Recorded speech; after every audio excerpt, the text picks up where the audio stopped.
Hello दोस्तों, स्वागत है आप सभी का एक बार फिर से एलएलबी की एक और नई इन्फॉर्मेशन के साथ एक और नई वीडियो में। आज हम बात करेंगे एआईबी एग्ज़ाम की, यानी ऑल इंडिया बार एग्ज़ामिनेशन की। ऑल इंडिया बार एग्ज़ामिनेशन आप तभी दे सकते हैं जब आपने एलएलबी कंप्लीट कर ली हो और आपने अपना रजिस्ट्रेशन कराया हो बार काउंसिल में। उसके बाद बीसीआई एक एग्ज़ाम कंडक्ट करवाती है परमानेंट लाइसेंस देने के लिए।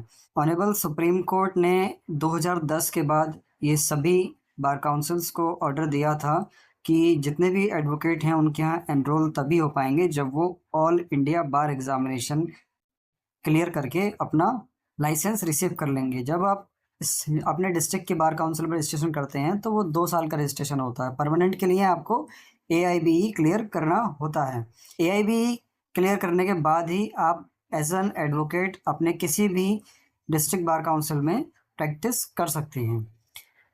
एआईबी की अगर एलिजिबिलिटी की बात करें तो जैसे मैंने वीडियो के फर्स्ट पार्ट में ही बताया कि आपको डिग्री कंप्लीट करनी है, चाहे 3 ईयर की हो या 5 ईयर की हो, और आपको इनरोल होना होता है अपने स्टेट की, अपने डिस्ट्रिक्ट की बार काउंसिल में। ठीक है, जो आपका 2 साल का रहता है उसको परमानेंट करने के लिए आपको एआईबी क्लियर करना होता है। उसी की इन्फॉर्मेशन हम यहाँ पर हम दे रहे हैं। अगली वीडियो में हम स्टेट बार काउंसिल में रजिस्ट्रेशन कैसे करते हैं उसकी इन्फॉर्मेशन भी देंगे।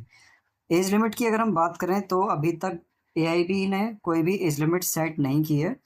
ठीक है, कितने भी एज तक कभी भी आप इसको दे सकते हैं। जस्ट एक क्वालिफाइंग नेचर एग्जाम है जो आपको बार काउंसिल में रजिस्ट्रेशन करने के 2 साल के अंदर अंदर क्लियर करना होता है। अगर आप 2 साल के अंदर अंदर क्लियर नहीं कर पाते हैं तो उसका भी हम आगे बताएंगे कि क्या प्रोसेस रहने वाला है।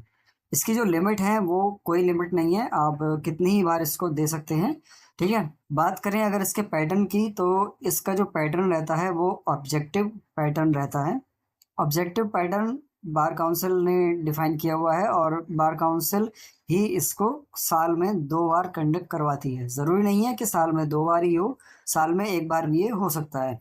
पहले ही मैं बता चुका हूँ कि क्वालिफाइंग नेचर एग्ज़ाम है। आपके यहाँ पर सिर्फ पास और फेल से ही मतलब है, कोई परसेंटेज वगैरह शो नहीं होती है, कहीं भी आपकी वैल्यू नहीं करती है ये।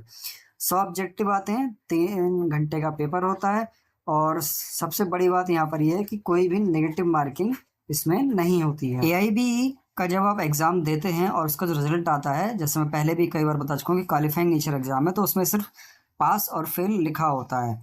वैसे इसके जो पासिंग क्राइटेरिया हैं वो अलग अलग हैं, उसकी भी हम आगे डिस्कशन करने वाले हैं।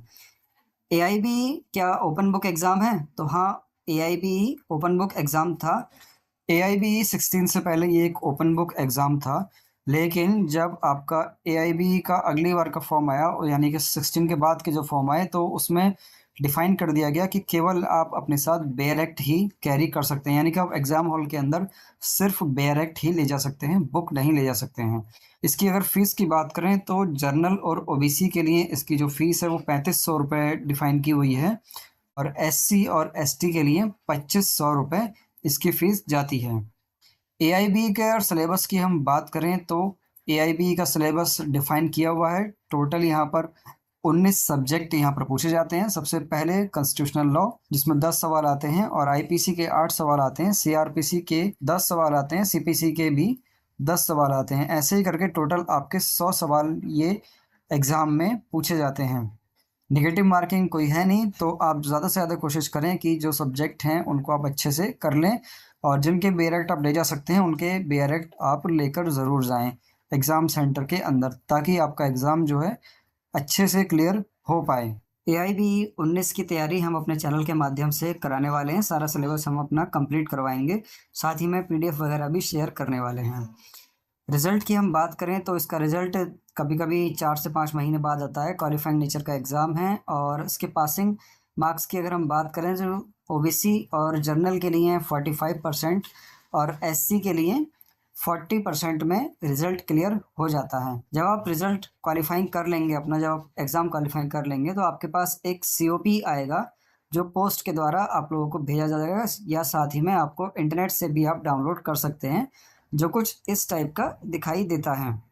आपके बार काउंसिल में भी सीओपी पहुंच जाता है, तो वहां से भी आप ये रिसीव कर सकते हैं। अब हम बात करते हैं कि क्या 2 साल में के अंदर अंदर आप लोगों को AIB क्लियर करना ज़रूरी है, तो हाँ, ये AIB 2 साल के अंदर क्लियर करना ज़रूरी है, क्योंकि आपने स्टेट बार काउंसिल का रजिस्ट्रेशन कराया है, 20-25 हज़ार रुपये खर्च किए हैं, वो 2 साल के लिए ही वैलिड है। अगर आप 2 साल के अंदर अंदर AIB नहीं क्लियर कर पाते हैं, तो आपको परमानेंट एडवोकेट का लाइसेंस नहीं मिल पाता है, आप सिर्फ टेम्परेरी एडवोकेट ही बनकर रह जाते हैं। तो ये थी कुछ इन्फॉर्मेशन AIB के एग्ज़ाम से रिलेटेड। आई होप आपको इन्फॉर्मेशन सही लगी होगी। अगर कुछ भी प्रॉब्लम है तो आप वीडियो में कमेंट करके हमसे पूछ सकते हैं। चलिए हम मिलते हैं नेक्स्ट इन्फॉर्मेशन।